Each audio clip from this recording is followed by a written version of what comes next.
네, 안녕하십니까. 정치본색 진행을 맡은 한진입니다. 오늘은 신용환 교수, 김종욱 전 청와대 행정관, 이지혜 더불어민주당 부대변인 나오셨습니다. 어서 오십시오. 네, 안녕하세요. 네, 반갑습니다. 박수.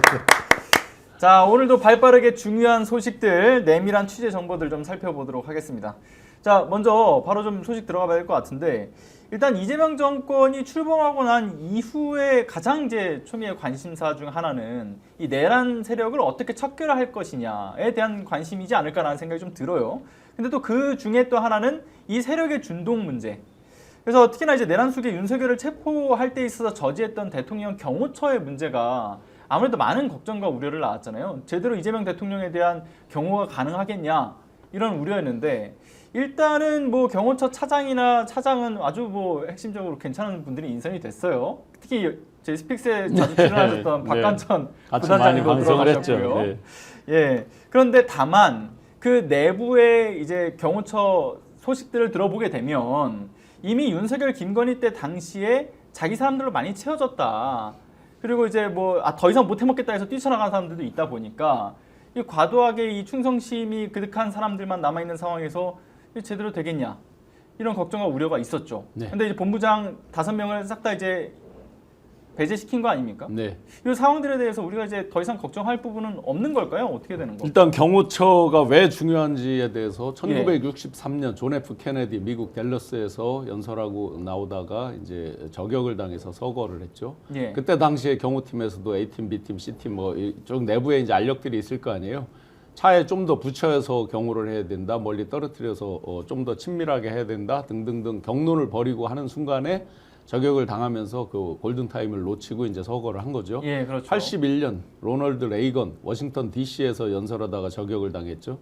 그때도 여러 경론이 있어서 우왕좌왕한 면들이 있었고 다행히 골든타임을 잘 그 이내 조치가 돼서 그때는 이제 화를 면했죠.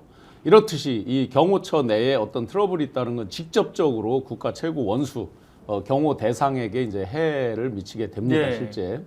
요번에 보시면 초록색 그 넥타이 경호처 사람입니다. 검은 넥타이 경찰 사람입니다. 둘이 막 취임식하고 악수하고 지나갈 때 막 하는 거 다 보셨잖아요. 이렇게 이제 세게 나타났습니다. 그럼 그 뿌리를 거슬러 가면 김성훈 경호처 당시에 김성훈 등등이 이제 사병화에 대해서 아주 그냥 최전선에서 일종의 이제 독려를 한 거죠. 심지어 그 배후에서 김건희 총은 이런 때 쏘라고 있는 거지 이게 뭐 무늬로 들고 다니는 게 아니라는 식의 이제 푸시도 있었던 거죠. 예, 그렇죠. 그러면 지금 오 본부장이 대기발령을 받았다면 거의 모든 본부장이 대기발령을 받은 거예요. 기획본부장부터 관리, 그다음에 뭐 운영, 예. IT 아마 이렇게 다 아마도 그렇게 돼 있을 겁니다. 그럼 거의 다 기존 스토리, 사병화 스토리에 연판장 이런 거 돌리고 강력 반발했던 몇 명 빼놓고는 다 지금 대기발령이라고 보면 되겠죠. 예. 이참에 이제 발본 3권을 해야 되는데 실무 직원들은 직업공무원으로 돼 있어서 어떤 배치에 있어서의 이 전환 배치 이런 것들로 유도가 될 것인데 이제 본부장급 이상은 아마 교체를 한다든지 하는 어떤 조치가 있어야 되겠습니다. 네. 다른 두 분은 좀 어떻게 보셨습니까 이번에? 뭐 일단 기본적으로 그 법원이 발부한 체포영장이라고 하는 법률적 구속력을 갖다 거부한 자들 아니에요? 그렇죠. 법률적인 지시를 거부한 자들을 그대로 두게 되면 영이 서겠습니까? 저는 상식적이라는 생각이 들고요. 그러니까 조치가 조금 늦었다는 생각이 들어요. 저는 오히려 대통령의 취임 선서하자마자 경호처 같은 경우 특히 본부장급 같은 경우는 법률을 어긴 자들이기 때문에 그들을 업무에서 배제하는 건 상식적인 것이었다는 생각이 드는데 약간의 차이가 있으니까 경호의 차질을 빚지 않기 위해서 그렇게 했다고 생각이 들긴 하는 거고요. 첫 번째로 이제 이 부분 때문에 그렇고 두 번째로는 일단 이 사람들은 내란을 다 직접 눈으로 본 사람들입니다. 어떤 형태로든지 내란에 연루됐을 가능성이 꽤 높을 수 있어요. 그러니까 내란에 연루될 수 있는 가능성이 있는 사람들이 소위 그 내란의 타겟이 됐다고 얘기할 수 있는 전직 야당 당대표 지금은 현직 대통령을 경호한다는 것 자체가 제가 볼 때 말이 안 되는 일이 벌어지고 있는 거기 때문에 이 두 가지만 가지고더라도 그들이 실질적인 어떤 법률적 위반을 했는지에 대한 문제를 떠나서 예. 이 두 가지 내용만 가지고도 그들을 업무에서 배제하는 건 상식적이죠. 왜? 대통령은 군통수권자예요. 누가 뭐라고 하더라도 행정의 수반이고. 그럼 군통수권자를 경호하는 문제는 국가의 본체를 지키는 문제랑 마찬가지 문제인데 이 사람들 그대로 둔다라고 얘기하는 건 국민들 입장에서 봤을 때 말이 안 되는 것이고 우리의 법률적 체계 또 경호 체계상에서도 말이 안 된다는 생각이 들기 때문에 저는 뭐 타당한 조치를 좀 취했다는 생각이 아니, 들어요. 타당한 것을 넘어서서 사실 이제 예. 5명이 충분히 배제됐다고 말씀하셨지만 사실 5명 이외, 그 본부장급 이외에 정말 적극적으로 가담한 직원들이 많지 않았습니까? 그렇죠. 우리가 다 봤잖아요. 윤석열을 체포하려고 들어갔을 그 당시에 본부장뿐만 아니고 그 본부장 지휘 체계에서 적극적으로 가담하고 이 체포영장을 막은 그런 경호처 직원들이 많았기 때문에 그 부분에 있어서도 적극적으로 배제를 빨리 시켜야 된다라는 생각이 일단 들고 우리가 내란 척결을 그렇게 외쳤지만 가장 마지막까지 막혀서 무력감을 느낀 것이 바로 경호처였잖아요. 그때 저도 이제 상근 부대변인으로서 논평도 많이 쓰고 예. 그랬는데 정말 이 경호처 문제가 정말 너무 심각하고 계속 이 자리에 그대로 두게 되면 지금 우리 군 통수권자 이재명 대통령의 신변의 위협을 어떻게든 뭐 가할 수가 있을 문제도 있기 때문에 그러니까 예를 들어 지난번에 우리 선거 운동 과정에서 이재명 후보 당시 후보가 유튜브에 출연하셔서 그 경호처가 지금 그 채용 공고를 하고 있는데 그때 어떤 얘기가 나왔었냐면 지금 채용 공고를 할 때 이때 들어가서 가까이서 이재명 만약에 대통령이 된다고 하면 가까이서 위해를 가할 수도 있는 그런 자리에 기회가 있다라는 방식으로 소문이 났다는 얘기도 예. 직접 하셨거든요. 저는 그 얘기를 듣고 너무 소름이 돋았는데 그런 이 우려가 있었던 만큼 이 기회에 경호처 체계를 반드시 굉장히 새로 짜야 된다라고 말씀드리고 채용 공고 싶습니다. 같은 경우에 이제 4일 만에 그 취소를 했죠. 그 정부 기관에서 채용 공고를 취소한다는 건 굉장히 이례적인 일입니다. 맞아요. 그 정부에서는 정부 행정에 있어서 기본은 안정성이거든요. 그 예. 안정성, 지수성 이런 것들인데 스스로 이제 안정성 측면에서 보면 4일 만에 공고를 취소했다. 그럼 그걸 준비했던 일종의 이제 준비생들 입장에서 보면 청천벽력 같은 얘기고 일반적인 경우 같으면 소송이 걸릴 수도 있겠죠. 그런데 지금 특수 상황이기 때문에 그에 대해서는 뭐 잘했다라고 보고요. 경호처가 이제 국가 원수 그리고 요인에 대한 그 안전 이것뿐만 아니라 이번에 이제 내란에 대한 실체적 진실을 가리는 부분. 만약에 경호처가 비아폰에 대한 서버를 바로 공개를 했고 안가에 대한 CCTV 또 그 서버를 만약에 바로 공개했다 그러면 지금 재판 양상이 완전히 달라졌을 겁니다. 맞습니다. 아마 지금 내란대행 한덕수라든지 최상목이라든지 출국금지 걸렸잖아요. 그리고 국정원장의 행적 등등의 이상한 점들을 수도 없이 지적했잖아요. 그러면 이런 부분들이 진작에 실체적 진실이 가려졌을 것이고 그 외에도 과연 누가 안가를 왔다 갔다 했는지 비아폰으로 누구랑 통화를 했는지 김건희는 누구랑 통화했는지 이런 것들이 오픈이 되면서 수사 양상, 재판 양상이 완전히 바뀌었고 내란에 대한 실체적 진실이 바뀌고 이번 조기 대선의 양상도 더 훨씬 더 많이 바뀌었을 것이다. 이런 부분에서 이들이 실체적 진실을 감추거나 늦추거나 드러내는 걸 늦추거나 하는 것들에 완전 공범화가 된 셈이죠. 결과적으로 보면. 네. 그래서 더 심각성이 있다. 특히 본부장 밑에 근접 경호라든지 가족부장 등등이 있거든요. 이 부장급들도 상당히 지금 위험한 사람들이 많았기 때문에 전체적인 발본색원이 아주 꼭 필요한 시점이다. 그래서 원래는 경찰 경호대가 대선 기간 동안에 경호를 하다가 이제 대통령이 되시고 나서는 그래도 이제 이 대통령실 경호처를 믿을 수 없기 때문에 경찰 경호대가 그대로 이제 업무를 이관해서 받을 것이다라는 이야기도 있었거든요. 그런데 그 인사검증, 내부적인 인사검증이 끝나고 난 이후에 이제 판단하겠다라고 했는데 그게 하루 정도 끝나고 나서 바로 그냥 경찰은 복귀를 했고요. 대통령실 경호처로 바뀌게 된 거잖아요. 근데 이 내부 인사 검증은 다 끝난 게 아닌 게 현실적인 거죠. 뭐 물리적으로. 그렇죠. 이제 세 분이 들어가서 총경, 경정, 경감 세 분이 이제 아마 예. 박관천 행정관께서 이제 차장이 되셔서 가서 실질적으로 아마 그 업무를 진두지하실 것 같아요.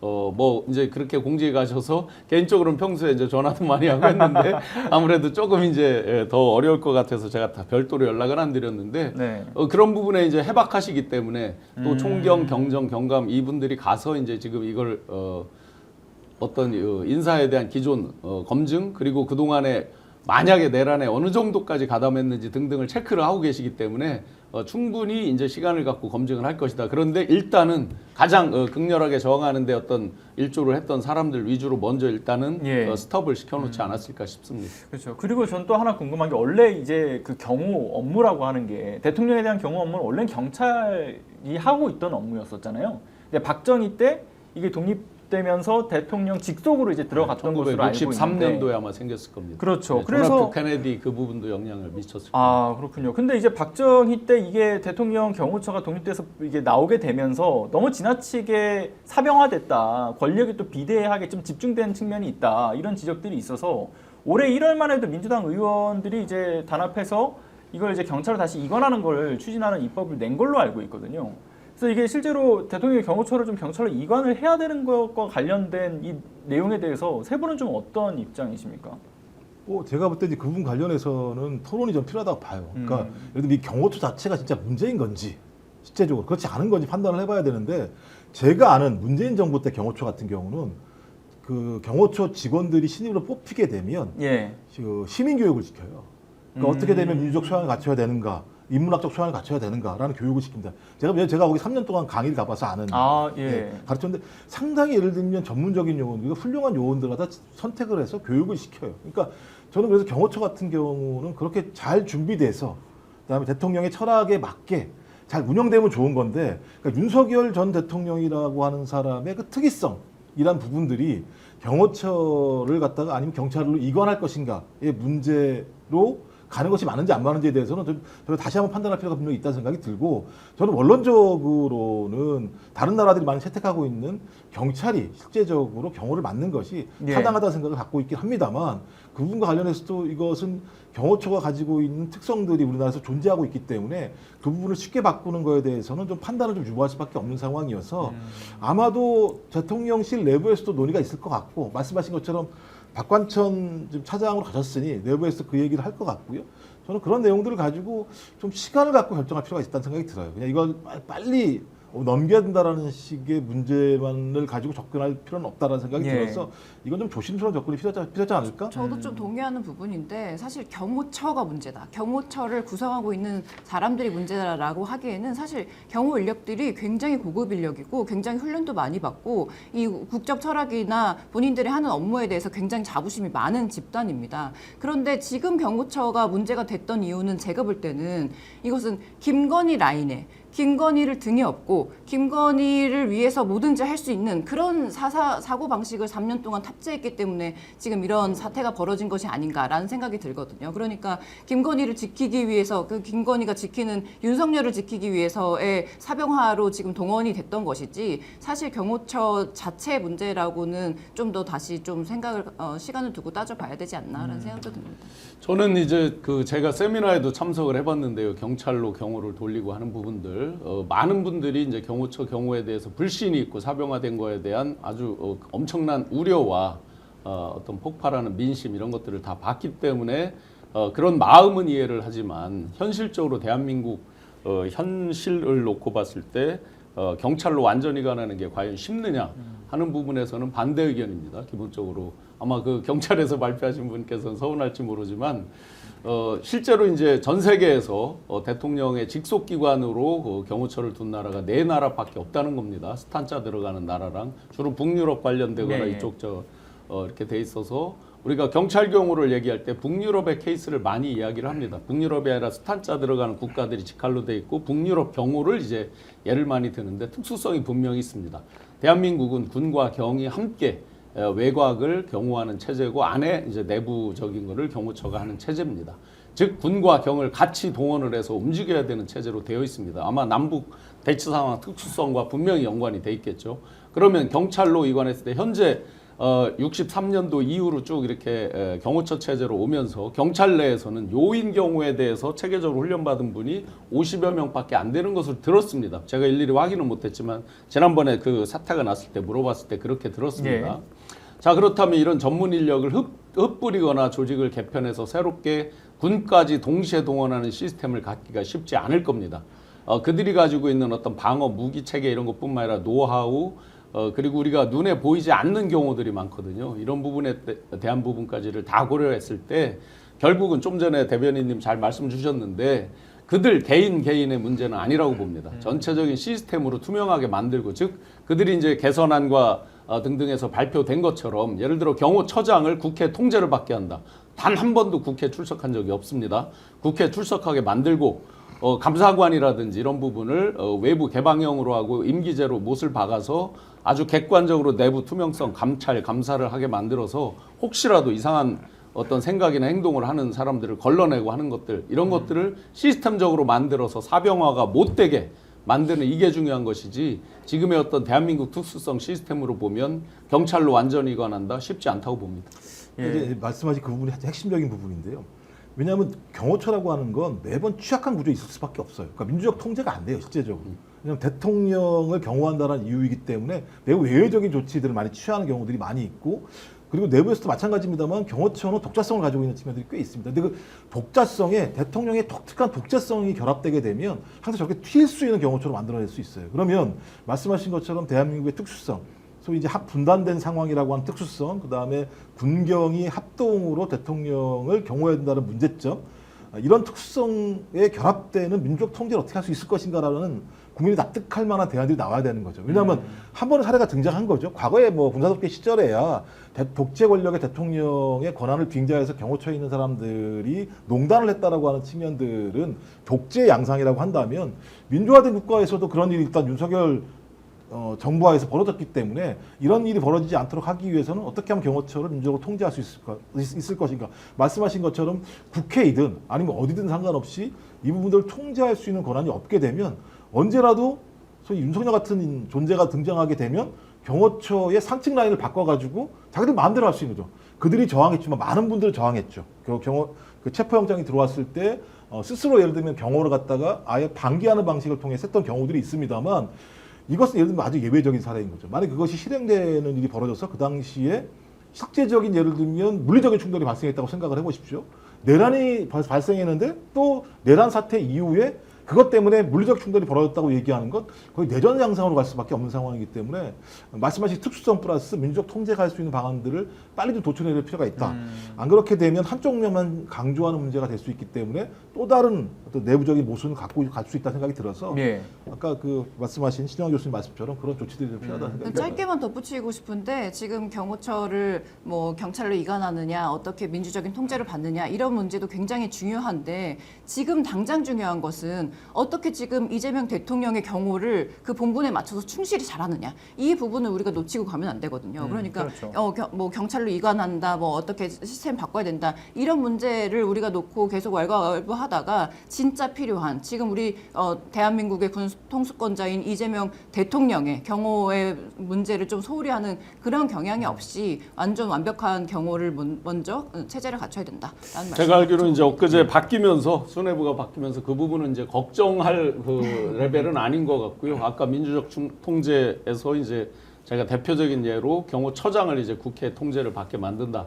국회에 출석하게 만든다 이런 것도 있고 또 하나 케이스로 이제 여러분들께서 기억하시는 게 경호 3부장 남땡땡 그 3부장이 굉장히 양심적인 행동을 했는데 그걸 가지고 이제 김성훈 차장이 징계위원회를 열었죠. 그 징계위원회에서 이제 6명의 아마 징계위원회 있을 건데 3명을 내부자로 하고 3명이 외부자로 돼 있었을 겁니다. 정확한 규정이 뭐 조금 틀릴 수는 있는데 그런데 그 외부자 3명도 결국은 다 경호처를 거쳤거나 경호처의 그 주도권을 진 사람들에 가까운 인물들이다 이런 거거든요. 그럼 이런 부분들도 이제 객관화를 해야 되겠죠. 그래서 양심적으로 어떤 행위를 했을 땐 징계받지 않도록 만드는 거 이런 것들이 또 어떤 민주적 통제 정치 중에 하나가 되겠죠. 예.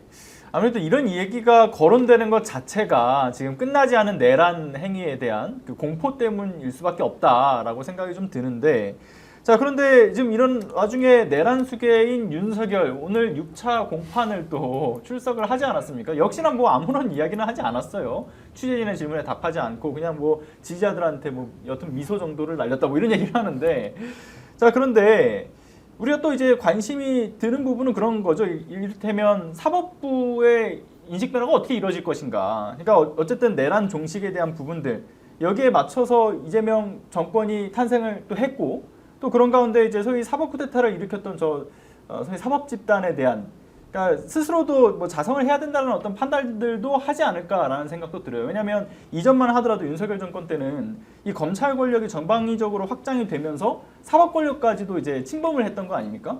그래서 그 내부적으로는 이에 대한 어떤 피로감들이 상당했다라는 얘기도 나오는 모양이더라고요. 그래서 뭐 법원의 독립성이라든가 재량권을 조금 더 찾아갈 수 있을 것이다. 그리고 사법부가 어떻게 변화할 것이냐. 여기에 대해서 좀 어떻습니까? 이제 법원에서의 기류 변화가 좀 있습니까? 법원에서 기류 변화요? 예. 제가 볼 때 법원에서 기류 변화는 없겠죠. 저는 법원은 그러니까 법원의 자정을 요구하는 건 저는 좀 우리가 법원을 잘 모르는 것 같다는 느낌이 들어요.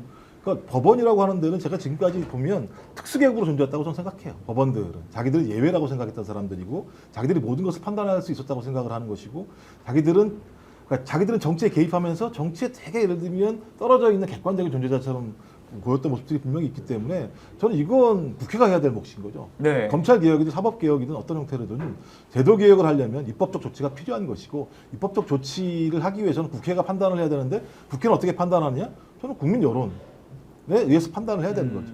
그래서 제가 볼 때는 이미 민주당에서는 안이 나와 있는 상황이기 때문에 그 검찰 개혁이든 그다음에 사법 개혁안 같은 경우는 지금 다 입법 과정으로 발의가 된 상황이어서 그 부분에 대해서 어떤 방향으로 갈 것인지에 대한 포괄적인 방침을 빨리 정하고 그 방침을 정한 다음에 야당과 뭐 협의는 당연히 필요하겠죠. 그냥 갈 수는 없는 거니까. 하지만 야당과 협의를 한다고 하더라도 원칙을 어기면서까지 협의할 수는 없는 측면들이 있기 때문에 입법의 속도를 빨리 낼 필요가 있다라는 생각이 들고 일정한 부분과 관련해서 충돌과 갈등은 예상된 거다. 그것들을 두려워하면 저는 사법개혁을 할 수 없다라는 생각이 들고요. 또 이 속도가 왜 중요하냐면 말씀하신 것처럼 이번 내란이 친위구테타라는 성격을 가지고 있지 않습니까? 그리고 알박기 다 있다는 거 말씀하셨잖아요. 네. 이미 알이 박혀 있는 상황입니다. 이 진 빼기 쉽지 않습니다. 제가 볼 때는. 그 문재인 정부 같은 경우도 장관 최종적으로 임명하는데 190일 정도가 걸린 상황이에요. 근데 이건 더 심한 상황이 벌어질 수밖에 없는 이런 조치이기 때문에 여기가 얼마나 속도를 내냐에 따라서 소위 친위구테타적인 성격인 내란에 종사했던 사람들의 사기를 꺾을 수 있고 거기를 조직적으로 예를 들면 붕괴할 수 있는 문제이기 때문에 전 사법개혁은 매우 속도 있게 가야 된다고 생각을 하고 저는 민주당에 있는 의원들 그런 생각 작정하신 거라는 느낌이 들긴 하는데요. 그래서 큰 걱정을 하긴 합니다. 왜냐하면 이 부분은 한 축의 전면적인 구조 개편으로 가야 되는 상황이기 때문에 단기간에 끝나지 않을 거다. 그리고 초반에 엄청난 저항이 있을 거라는 생각이 들고요. 매번 민주정부가 뭘 실패했냐면 초기에 저항을 이기지 못해가지고 흐지부지 된 경우들이 되게 많았습니다. 그러니까 중간에 타협하는 지점들이 되게 많았죠. 전 그렇다면 지금부터라도 타협할 지점을 제외하고 원칙을 정확히 알맹이 정확히 줘야 된다. 이 알맹이만큼은 어떠한 일이 있다고 하더라도 저는 지지율에 약간의 저하가 있다고 하더라도 저는 그건 원칙적으로 밀고 나가는 태도들을 지금부터 보이는 게 중요하다. 결론이 어떻게 하든 상관없이. 그래서 그렇게 가야 되지 않을까 생각이 들긴 합니다. 근데 우리가 지금 사법개혁을 정말 드라이브를 걸겠다라고 하는 것이 사법법 내에서도 좀 받아들여진 것 같고 그게 좀 조급함으로 나타나고 있다고 저는 생각하는 게 일단 이 사법부에서 연일 입장문을 막 내놓고 있어요. 그러니까 예를 들어 공론의 장을 마련하길 바란다 이런 얘기들을 계속 기사로 내보내고 있는데 이게 지금 저는 그 취임 선서 때 우리 조희대 대법원장이 두 번째 의자에 앉아서 대통령이랑 악수를 하고 그러지 않았습니까? 그런 모습이 굉장히 상징적이라고 생각하는데 이제 우리 사법부도 뭔가 개혁의 준비를 해야 된다라는 것이 본인들에게도 느껴졌을 것 같고 그래서 자꾸 공론의 장을 마련해야 된다. 우리가 국민들과 함께 협의해 나가야 된다라는 메시지를 자꾸 던지는 것 같은데 아까 우리 의원님 말씀하신 것처럼 지금 사법개혁이라는 큰 과제 앞에 우리가 주저함이 없이 어쨌든 사법부 내에서도 우리가 개혁을 해야 된다. 그런데 어떻게 개혁해야 되는지를 서로 협의해야 된다라는 기류가 같이 공론화되어 있다고 저는 생각하기 때문에 이것을 늦추지 않고 지금 20, 30년 동안 요구되어 온 이 사법개혁을 우리가 늦추지 않고 빨리 진행을 해야 된다라고 보여요. 지금 법원이 이제 속보가 예. 나왔죠. 5분 전에 18일 날 원래 예정돼 있었죠. 선거법 2심에 대한 파기환송심 무기한 연기하겠다, 추후 지정하겠다. 사실은 이제 불필요한 논란을 법원이 자초로 했던 거죠. 자, 애초부터 한번 생각을 해보세요. 다수설이다, 소수설이다를 갖고 따졌는데 압도적 다수설 당연히. 기소도 어렵고 이 진행 중인 재판도 어렵다가 당연히 압도적 다수설이었어요. 이유가 간단하죠. 지금 이번 대선을 놓고 이제 국민들이 여실히 보셨을 겁니다. 이재명 대통령 후보로 나왔을 때 이렇게 계류돼 있다는 거 모르고 찍었습니까? 국민들이 다 알고도 민주적 정당성을 부여했습니다. 결과적으로 이제 국민들이 민주적 정당성을 완벽히 부여를 해드렸습니다. 그러면 당연히 알고도 찍었는데 연기하는 건 당연한 거죠. 뭐 다수설이다 소수설이다를 굳이 우리가 학문적으로 들이대지 않더라도 이미 결론이 나온 거죠. 자, 법원이 이렇습니다. 법원도 안 그래도 국회에서 또 그에 대한 형사소송법 개정 입법을 또 하려고 했던 거잖아요. 이런 쓸데없는 논란을 법원이 자초한 측면이 있다. 그렇다 그러면 지금 이제 쥐기현 재판부 같은 경우에 이렇게 지속하는 것이 과연 옳은가에 대한 국민적 여론은 굉장히 기존에도 부글부글했고 지금도 부글부글합니다. 자, 그러면 특검이 들어갔다고 생각해 보세요. 내란에 관련해서 특히 새로운 사실이 엄청나게 쏟아져 나올 겁니다. 당장 아직 안 밝혀져서 출국 금지 시켜놓은 내란대행 한덕수라든지 뭐 최상목 등등등 포함해서 수도 없는 CCTV 등등이 이제 오픈이 되면서 황당한 일들이 많이 나올 거예요. 자, 새로 추가적으로 재판에 올리면 어떻게 돼요? 병합 심리를 하겠죠. 그러면 별도로 그걸 한다든지 병합하는지 과정에서 이 재판부가 바뀔 수 있겠죠. 그러면 어차피 한 번은 재판부를 바꾸는 논의가 나오게 될 겁니다. 그렇다고 보면 지금 진지하게 법원에서 자정 노력을 가지고 바꾸고 하는 것들을 진지하게 해야 되는 거 아니냐라고 생각을 합니다. 네, 그리고 저희 중간에 잠시 말씀드릴 것이 현재 이렇게 어디서도 들을 수 없는 양질의 정보, 그리고 이 세 분의 또 여러분들 응원하시는 마음으로 좋아요 누르는 거 잊지 말고 꼭 좀 부탁드리고요. 구독 안 누르신 분들 구독도 부탁드리겠습니다. 여러분들이 좋아요와 구독을 또 이렇게 눌러주시고 해야 이 영상이 더 많은 분들께 공유가 되거든요. 그 알고리즘을 타고 넘어갈 수 있도록 여러분들 많은 응원 부탁드립니다. 자, 그럼 계속 좀 이어서 이야기 나눠볼 텐데, 근데 앞서 지금 이야기 나눴던 이 재판의 여러 과정들, 지금 6차 공판까지 이어진 것인데 가장 무서운 거는 이 내란 수괴인 윤석열이 거리를 활보하는 것이 가장 공포스러운 문제일 거라고 생각을 해요. 그래서 이 재구속 여부에 대한 거는 사실 검찰의 의지만 있었으면 재구속이 충분히 할 수 있었을 거라고 생각하는데 그건 안 됐으니까 그럼 결국 내란 특검에서만 고려해 볼 수 있지 않은가라고 생각이 좀 들어요. 아니, 어떻게 기대해 볼 수 있을까요? 지기현이 반성해서 바로 제가 다시 저기 구속시키면 되는 거죠. 근데 안 할 것 같은데요. 아까 안 하는 조치가, 그러니까 지금 뭐냐면 어떤 문제가 벌어졌습니까? 비화폰 문제와 관련해서 직접적으로 윤석열이 지시를 해서 그거 갖다가 예를 들면 증거인멸했다라고 하는 의혹들이 나오고 있는 상황이지 않습니까? 전 제가 볼 때 그게 구체성이 있다는 생각이 들어요. 진술이 나온 내용들이니까 그 정도 상황이라고 하면 지금도 여전히 증거인멸 작업들이 벌어지고 있다라고 볼 수밖에 없는 상황이라면 당연히 재판부 입장에서는 본인의 예를 들면 판단에 의해서 내란 우두머리 전 세계적으로 유례가 없는 거죠. 내란 우두머리 혐의를 받고 있는 사람이 밖에 나와가지고 재판을 받고 있다라고 하는 말도 안 되는 사태가 벌어진 이 존재했었다고 얘기한다면 저는 지금이라도 그런 내용이 나왔으면 당연히 재구속을 해야 되는 건데 재구속을 하지 않고 있다라고 하는 건 지기현도 어떤 형태로든지 이 문제에 연루돼 있다라고 하는 우리의 의혹들을 계속 지속시키는 거죠. 그러면 내란 재판을 진행하고 있는 재판부에 대한 신뢰가 없을 때 그 재판부의 결정을 국민이 신뢰할 수 있을 것인가? 저는 신뢰할 수 없다고 보는 거죠. 그러면 사법부도 마찬가지고 대법원도 마찬가지입니다만 그런 상태를 방치하는 건 사법부 신뢰를 갖다 스스로 무너뜨리는 행위를 하고 있는 거거든요. 그럼 둘 중에 하나겠죠. 재판부를 변경시키거나 아니면 쥐기현 스스로가 자기 잘못에 대해서 뉘우치고 윤석열을 다시 재구속하는 일을 벌이거나 이제 이게 안 되면 이것도 특검도 시간이 좀 걸리거든요. 만들려고 하면. 왜냐면 특검 3개가 있는데 내란 특검 같은 경우는 숫자도 꽤 많은 상황이고 지금 법무부 차관 같은 경우도 아직 임명이 안 돼. 법무부 차관이 임명이 돼서 특검을 어떻게 할 건지도 얘기를 해야 되고 국회랑 협의도 해야 되는 시간이 있기 때문에 전 이래저래 제가 아무리 안 돼도 한 달 내지 2달은 갈 거라고 생각을 해요. 준비하는 데만. 그럼 이 과정 자체가 앞으로도 한 달, 2달 정도가 더 벌어진다라는 거고 또 특검이 들어가서 수사를 한다고 하더라도 바로 뭐가 나오는 게 아니지 않습니까? 또 다시 또 예를 들면 기록 다 가지고 와가지고 검토해서 해야 되는 상황이기 때문에 저는 기본적으로 예를 들면 법원이 이 문제에 대해서 결재 해제할 필요가 있다. 저는 이게 핵심적인 상황인데 이렇게 하지 않는다고 한다면 저는 이건 적어도 조희대부터 시작을 해서 지기현까지로 이어지는 이 사람들이 내란 과정에서 어떤 형태로든지 연루됐다라고 하는 의혹에서 자유로울 수 없기 때문에 그럼 이 내란 재판을 사법부가 하는 것이 맞는가라고 하는 근본적인 질문을 또 할 수밖에 없는 상황이잖아요. 저는 그래서 제 생각에는 어차피 특검에서 할 수밖에 없다는 생각이 들긴 합니다만 이제 답답한 거죠. 이런 현실이 답답한 거죠. 실제적으로 뭐라고 말씀드리기가 어려운 답답함이 있는 거죠. 그렇죠. 아니 뭐 지기현 본인도 내려올 생각이 없고 그리고 법원 차원에서 그러니까 사법 차원에서도 배제할 생각은 없어 보이고 이런 상황에서는 앞서 이제 말씀 주셨던 것처럼 뭐 병합을 하는 방식이다 아니면 내란 특검을 통해서 다른 재판부를 좀 활용할 수 있는 방법 이런 것들이 고려되는 이유가 지금 이런 식으로 사법부의 기조 변화가 좀 이뤄지기 어렵다라는 판단에 의해서 이제 민주당에서 준비를 하고 있는 거 아닙니까?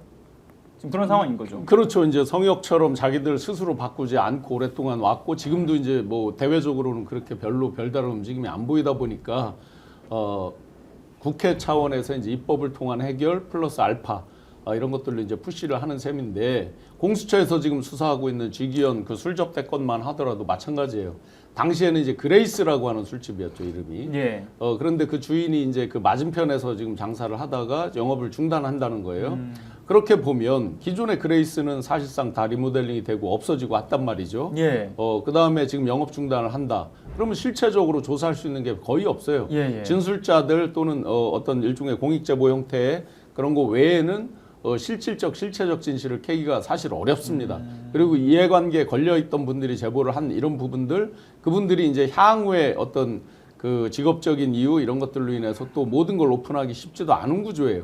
그렇다 보면 유야무야 넘어가니까 별로 잘못 없다. 그래서 계속 그냥 재판부 간다. 여러 가지 말이 성립이 안 되는 거죠. 국민들 감정과 이제까지 국민들이 봐온 게 있기 때문에. 그러면 결론은 일단은 스스로 자정해라. 안 된다 그러면 지금 사회 각계 각 분야가 지금 다 혁신 개혁의 어떤 그런 소용돌이로 갈 텐데 사법부라고 그러면 별 수 없이 그들만 계속 독야청청 성역으로 갈 수 있을 거냐. 근본적 문제에 부딪히겠죠. 예. 그 직위원 얘기를 말씀 주셔서 말인데요. 지금 채팅창에서도 직위원 왜 이렇게 조용하냐 이런 얘기가 지금 올라오거든요.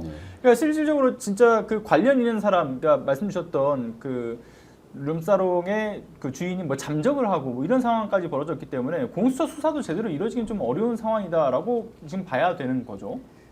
그런가요? 어떤가요? 근데 일단 우리가 직위원 판사 다시 정리할 필요가 있는데 직위원 판사 지금 말이 없이 신뢰를 잃은 그 세 가지 지점을 저희가 짚어봐야 되는데 첫 번째로는 윤석열을 비롯한 그 내란 공범들에 대해서 비공개로 재판을 진행하기로 결정한 점에 대해서 저희가 공분을 사고 있는 거 아닙니까? 왜냐하면 12.3 비상계엄을 통해서 우리가 그동안 국민들이 정말 고통받고 이 실체적 진실을 드러내기 위해서 국민들이 엄청 관심을 많이 주시고 계신데도 비공개를 의도했다는 점, 은밀하게 재판을 진행하려고 했다는 점, 이 부분이 지금 하나 신뢰를 잃었다는 점이고, 두 번째로는 재판정이 무슨 그 개인적인 동창회도 아니고 거기에 룸살롱에 우리 의혹이 나왔더니 나는 룸살롱에 간 것이 아니다.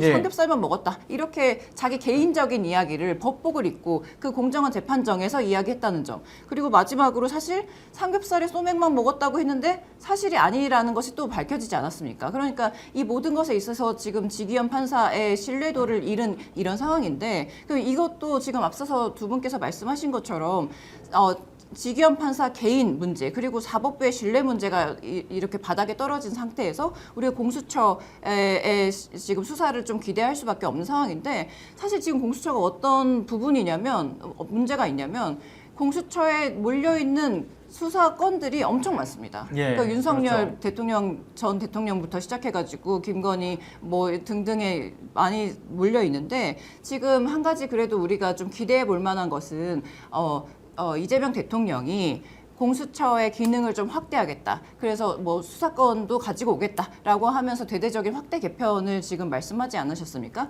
그렇기 때문에 지금 직위원 판사 이 공수처 수사 부분에 대해서도 좀 더 빠른 수사가 진행이 될 것으로 예상이 되는 부분입니다. 예. 한 가지 좀 특이한 점은 지금 이제 고법 공보관이 이제 풀한 걸 보면 그 고법 공보관이 좀 전에 그 재판 연기를 이야기하면서 예. 헌법 제84조에 따른 조치입니다라고 말을 했어요. 그 뜻은 뭐냐면 일단 요 한 워딩만 딱 놓고 보면 이번 대통령 임기 내에 기일을 잡지 않는다는 뜻입니다. 이거 해석을 해보면 헌법 제84조는 우리가 일견 이제 거기에는 기소 검찰의 수사에 따른 기소만 되어 있는데 헌법 제84조에 따른 조치입니다라고 아예 대변인이 풀을 한 걸 보면 공보관이 풀을 한 걸 보면 5년 동안 이건 길을 잡지 않는다라는 뜻으로 해석할 수 있습니다. 아니 기본적으로 그 조희대 대법원에서 얘기한 게 왜냐하면 재판부가 알아서 할 일이다. 이게 맨 처음에 얘기했었잖아요. 재판부. 네. 무슨 말로 재판부가 알아서 할 일이에요. 이 중대한 문제를 대통령의 재판이 진행될 것인지 말 것인지의 부분에 대해서 그 작은 재판부, 1심 재판부가 판단하는 말이 안 되는 거고요. 법제연구원에 의하면 소추라고 하는 건 기소와 재판이라고 돼 있어요. 네. 재판은 수행성이기 때문에 대통령이 되기 전이냐 후냐는 아무런 문제도 없는 거예요. 그러니까 상식적인 문제를 가지고 계속 무엇인가 있는 것처럼 얘기를 하는 상황인데 지금도 마찬가지인데 명확히 정리해서 얘기를 해줘야죠. 법원에서. 뭐 지금 말씀하신 것처럼 헌법 제84조에 의한 거다라고 얘기하면 헌법 제84조 어떤 거야 내용이 소추받지 않는다. 소추에 뭐가 해당되는 거야. 지금 어쨌든 이미 기소는 된 거니까 재판이 포함된 거야. 재판이 포함된다고 얘기를 하면 되는 거거든요. 그러니까 제가 볼 때 지금도 애매모호한 태도를 보이고 있다는 측면에서 그래도 제가 볼 때는 어차피 사법부 차원에서 어떤 단계적으로 이걸 밟으려고 하는 것이라는 생각이 들긴 하는데요. 이미 해외 사례도 있습니다. 트럼프 같은 경우도 재판 중단해버렸어요. 검찰 스스로가 재판을 갖다 하지 않겠다고 얘기를 해서 중단이 된 상황이고 우리 검찰도 마찬가지입니다만 공소 유지를 하지 말아야 되는 게 맞아요. 상식적으로. 그래서 그러니까 저는 이런 문제를 관련해서 계속 법률적으로 의율하려고 하는 게 문제다. 그냥 헌법에 명시돼 있으면 소추가 안 된다라고 얘기하면 그냥 기소와 재판 전체에 대한 과정 자체가 중단되는 거예요. 그렇게 봐야 되는 게 맞는데 신영 교수님 말씀처럼 저게 저런 뜻이라면 좋겠습니다. 뜻이라면 좋겠는데 또 다른 싸움을 만들어내면 또 저 얘기 나오면 저 가지고 또 야당에서 난리칠 거거든요. 제가 볼 때. 아니 왜냐면 맞아요. 어제도 당장 그 누구죠? 비대위원장 김용태. 네. 예. 그래서 재판을 받을 거냐 말 거냐 이거부터 지금 시작을 하고 있는 거 아니에요? 자기가 그걸 왜 물어보냐? 그러니까요. 자기가 뭔데? 네. 더군다나 그 기자회견은 자기들 혁신에 대한 걸 발표하는 시간이었어요. 네. 예. 그러니까 혁신을 얘기하는데 갑자기 이재명 대통령에게 질문을 하는 것 자체가 대선 내내 궁금하죠. 보셨잖아요. 기승전 이재명 발목 잡다 안 예. 되니까 허리춤까지 끌어내리고 하는 모습만 봤잖아요. 예. 유일한 공약이 단일화. 다른 거 기억나는 거 없고 그 연속선상에서 그 앞으로의 국정 운영도 정말 험난하다. 그래서 제가 반복적으로 우리 시청자 여러분들께 당부드리는 게 허니문 기간을 우리 결국 국민들이 부여해 주시는 수밖에 없다. 맞습니다. 야당이 같이 분명히 지금 대통령은 여러 가지 협치를 놓고 많은 고민을 하고 하는 모습들이 보여지잖아요. 인선에서도 보여지고. 예. 그런데 정작 그 파트너 상대방에 있는 국민의힘은 전혀 그럴 준비가 스스로 되어 있지를 않아요. 그렇기 때문에 계속해서 발목만 잡는다. 보통은 3개월, 6개월 허니문 기간이 있죠. 언론도 그렇죠. 있고. 예. 없습니다. 아예 첫날부터 없는 거 보셨잖아요. 잉크도 마르기 전에 발목 잡고 하는 거. 거기에 이제 젊은 비대위원장이라고 하는 김용태 비대위원장이 소위 말해서 이제 속칭 꼰대 이상의 그런 황당한 발언들을 예. 전혀 그 말을 할 자리가 아니에요. 그렇죠, 맥락도 그렇죠. 안 그런 맞아요, 맥락이 그렇죠. 아닌 상황이에요.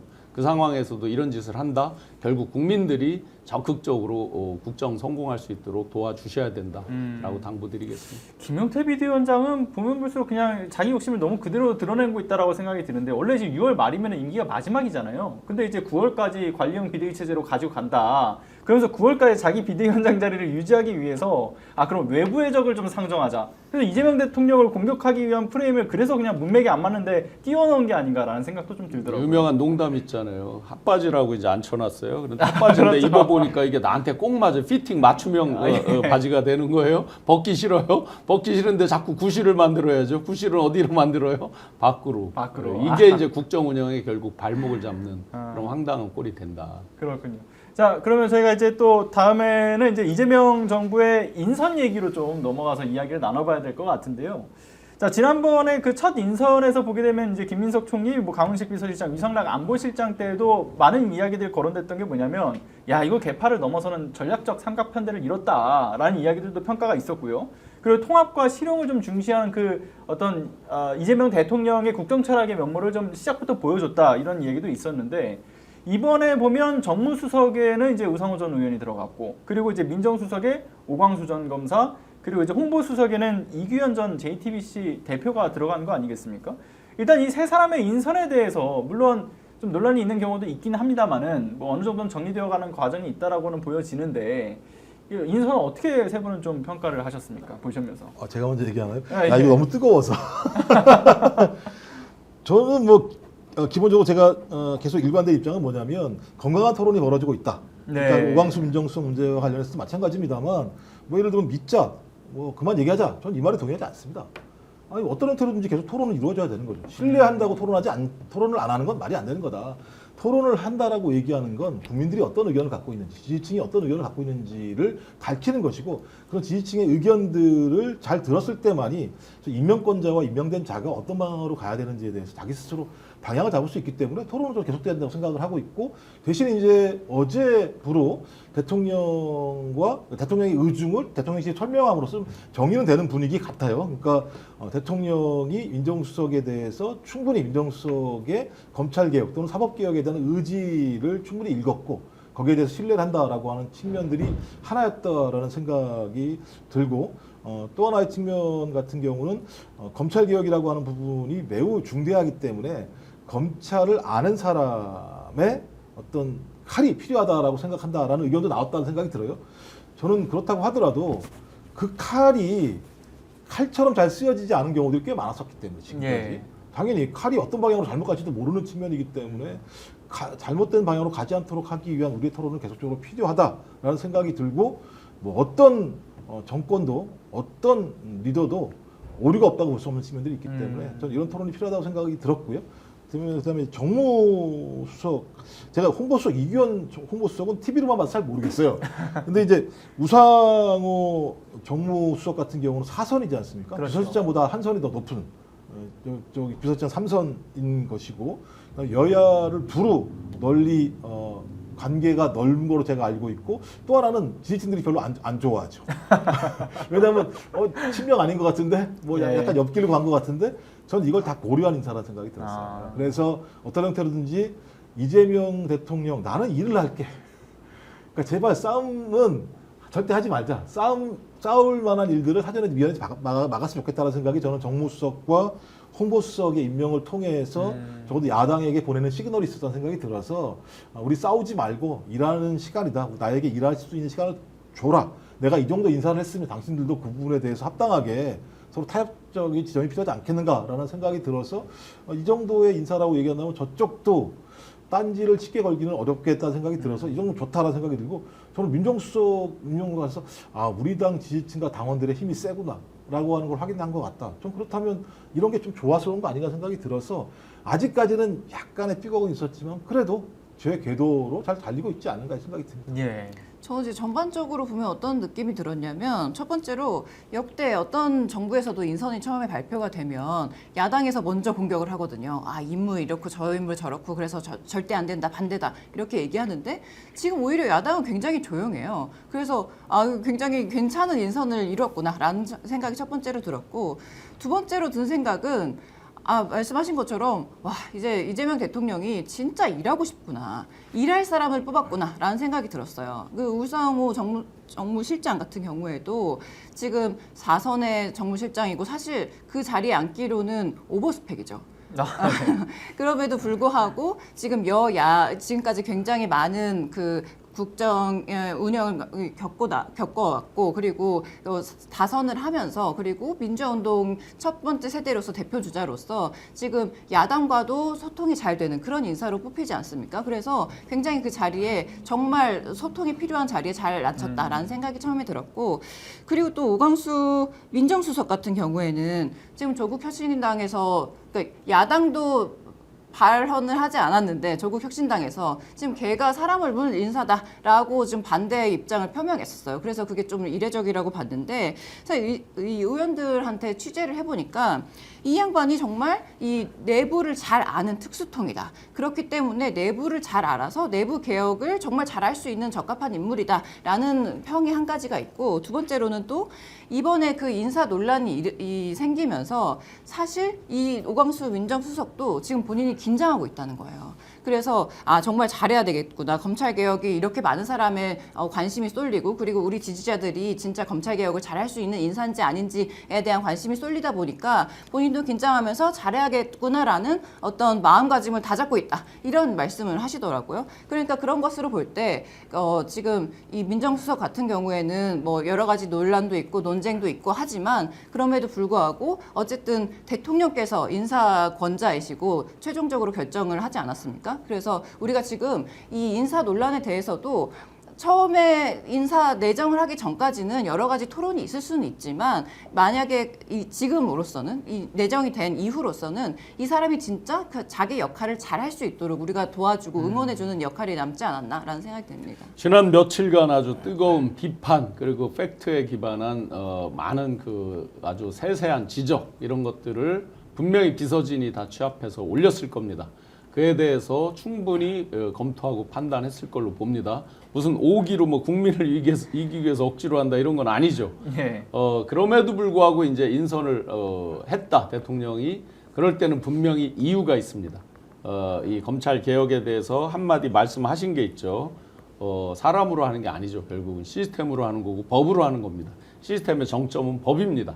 그에 대해서 분명히 이제 대변인이 표방을 한 것이고 저는 이제 비유 하나 해보면 이런 생각이 들어요. 실제 과연 이분을 왜 했을까를 그냥 근본적으로 생각해 보면 이런 이 논란이나 이런 걸 다 떠나서 아마 상당히 많은 윤석열 정권 또 윤석열과 관련된 사람들에 대한 것들을 알고 계실 거예요.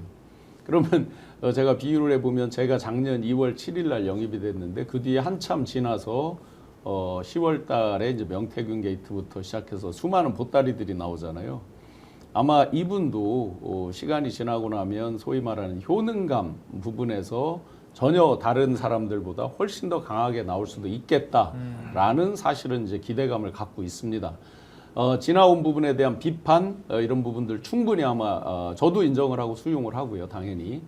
그런데 그럼에도 불구하고 인사권자가 인사를 했을 때는 분명히 목적이 있습니다. 그 예, 부분을 그렇죠. 믿고 기다리셔도 좋을 것 같습니다. 예, 아무래도 검사 출신, 특히 특수통 출신에 대한 PTSD가 다들 있으신 거라고 생각을 하는데요. 근데 실질적으로 민정수석이 검찰 개혁에 있어서 좌지우지할 수 있는 곳이냐라고 했을 때는 지금 아이작 한님께서도 소중한 슈퍼챗 후원 또 주시면서 말씀 주신 게 국회와 법무부 장관 중심으로 추진해야 될 과제다라고 말씀을 주셨단 말이에요. 근데 이 말씀처럼 사실 굉장히 검찰 개혁에 중요한 키를 쥐고 있는 건 법무부 장관이고 그래서 법무부 장관 인선이 중요하다. 그리고 또 하나는 민주당의 새 지도부에서의 의지에 달려 있는 것도 있는 것 아닙니까?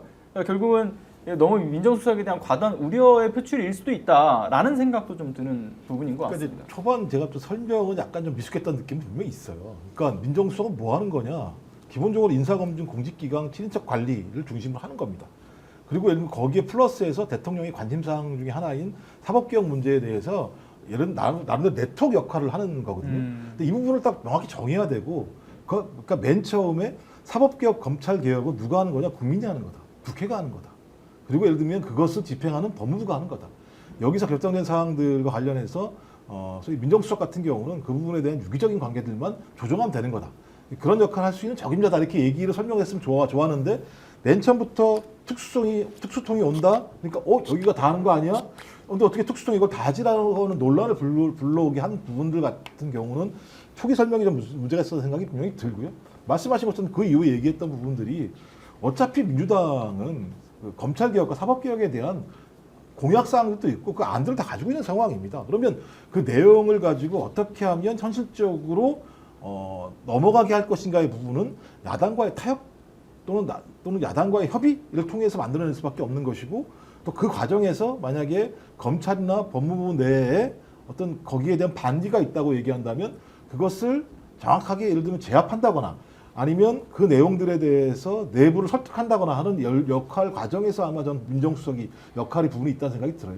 이렇게 좀 제가 볼 때는 수순을 단계적으로 정리했으면 이렇게 논쟁이 벌어질 문제인가? 근데 여전히 특수통에 대한 문제는 있어요. 왜냐하면 특수부 검사라고 얘기하는 건 뭐 지금 오광수 지금 신임 민정수석이 뭐 퇴임한 지 10년이 됐다고 얘기합니다만 20대 때부터 특수통 검사를 해온 겁니다. 예. 20년 이상 해온 거예요. 이게 뼛속 깊이 있어요, 실제적으로. 관계라는 게 분명히 존재하는 것이고 그런 부분에 대한 우려는 분명히 있는 거죠. 그래서 꼭 그렇게 해야 되는 것인가라고 하는 우려가 분명히 있는 거라면 그런 우려들을 해소할 수 있는 사람은 해소해야 될 사람은 누구냐? 오광수 민정수석인 거죠. 본인이 일로서 보여주면 되는 거죠. 근데 또 거기에 덧붙여서 뭐냐면 오광수 민정수석이 사실 20대 때부터 계속 특수통으로 활동을 해왔기 때문에 검찰 내부 조직에 대해서 누구보다 더 잘 알고 누구보다 더 이해하고 그리고 어떤 사람이랑 이야기해서 이 문제를 꼬인 문제를 풀어갈 것인가를 굉장히 잘 아는 사람이라고도 볼 수 있기 때문에 우리가 의료개혁 사건에서도 봤지만 의료개혁이 시급하다고 모든 사람들이 다 동의를 했었잖아요. 그런데 그게 이제 대통령에서 대통령실에서 2,000명 증언을 못 받고 그리고 대화와 타협이 없이 그대로 진행을 하다 보니까 의료개혁이 잘 되지 않고 그리고 환자들도 의사도 다 불만인 채 지금 개혁도 되지 않고 끝나지 않았습니까? 그런 면에서 다시 짚어보면 지금 검찰개혁이 필요하다. 그런데 검찰개혁의 내부에서도 어떤 요구가 있는 것인가, 우리가 어떤 누구와 키를 잡고 소통을 할 것인가 라는 것이 민정수석이 잘 할 수 있는 일이고, 사실 그래서 또 말씀하신 것처럼 검찰개혁에서 가장 필요한 사람이 사실 법무부 장관입니다. 그래서 우리가 법무부 장관을 뭐 법조인 출신이 아니고 정치인 출신으로 법무부 장관을 앉힐 거다라는 지금 한평이 많이 오르내리고 있는 것이 대통령의 그런 개혁 의지 그리고 대통령의 뜻을 분명히 드라이브를 걸 수 있는 그런 사람들을 법무부 장관에 앉혀서 실질적으로 예산이나 조직이나 뭐 기획 이런 것들을 가지고 검찰 개혁을 이뤄나갈 수 있는 그런 법무부 장관이 정말 지금 절실하게 필요하다라는 부분을 또 짚어야 되고, 마지막으로 정말 중요한 것은 사실 이 모든 것들은 입법으로 이루어집니다. 그래서 국회에서 법을 제안하고 거기에서 통과시키는 이런 일들이 굉장히 중요한데 그래서 지금 어떤 안들이 올라와 있는지, 그래서 우리가 사법 개혁을 하고 검찰 개혁을 해야 될 때 필요한 그 개혁 과제가 무엇인지를 입법을 통해서 국회가 충분히 뒷받침할 수 있다. 그러니까 우리가 지금 민정수석에만 기대서 사법 개혁, 검찰 개혁을 하는 것이 아니고 이 세 가지 민정수석 그리고 법무부 장관 그리고 국회 이 세 가지의 기능과 역할이 충분히 잘 돌아갈 수 있도록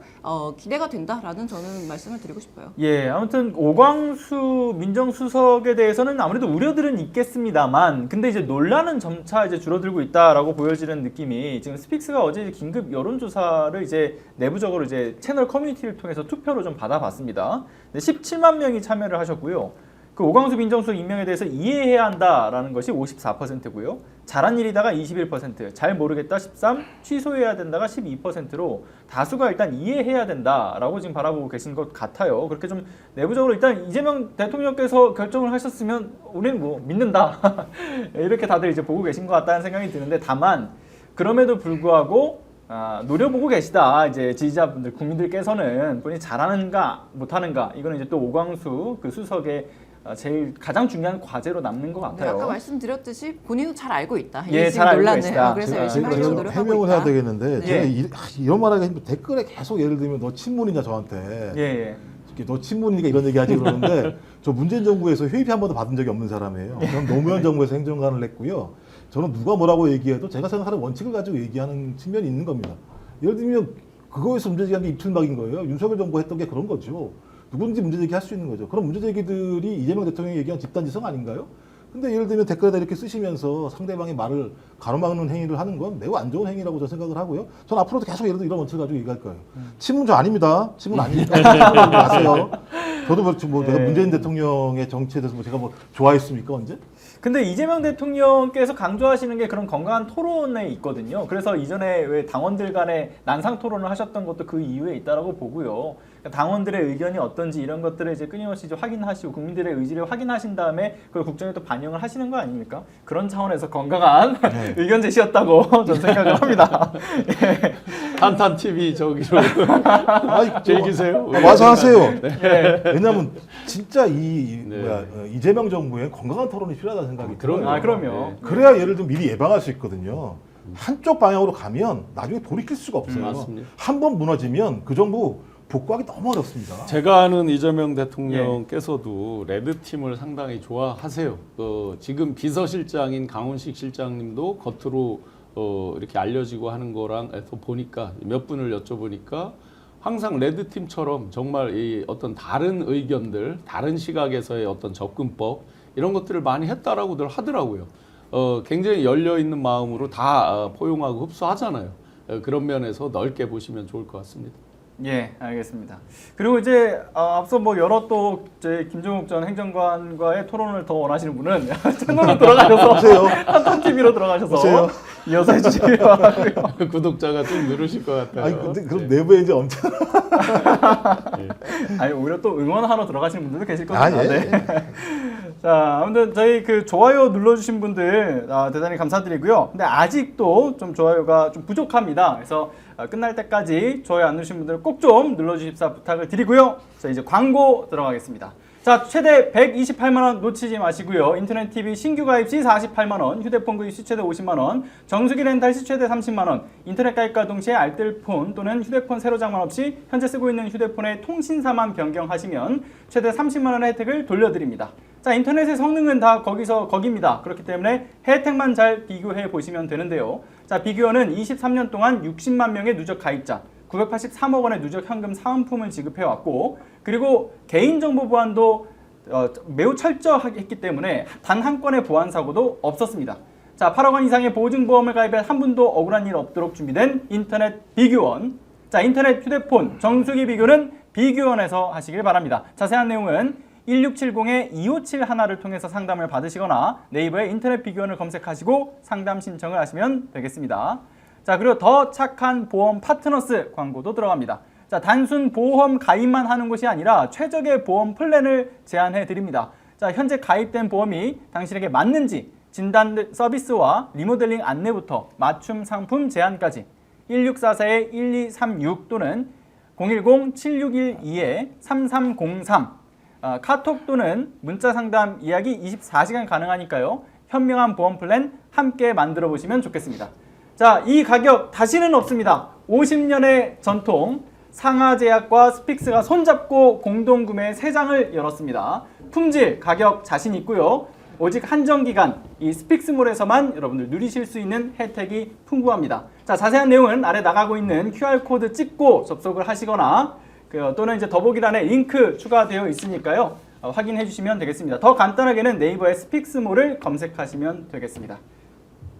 네, 오늘 정치본색 여기까지 하도록 하겠습니다. 신용환 교수, 김종욱 전 청와대 행정관, 이지혜 더불어민주당 부대변인과 함께했습니다. 감사합니다. 고맙습니다. 오늘 방송 어떠셨습니까? 마음에 들었다면 구독, 좋아요로 스픽스를 응원해 주십시오. 여러분들의 구독, 좋아요는 가장 큰 힘이 됩니다.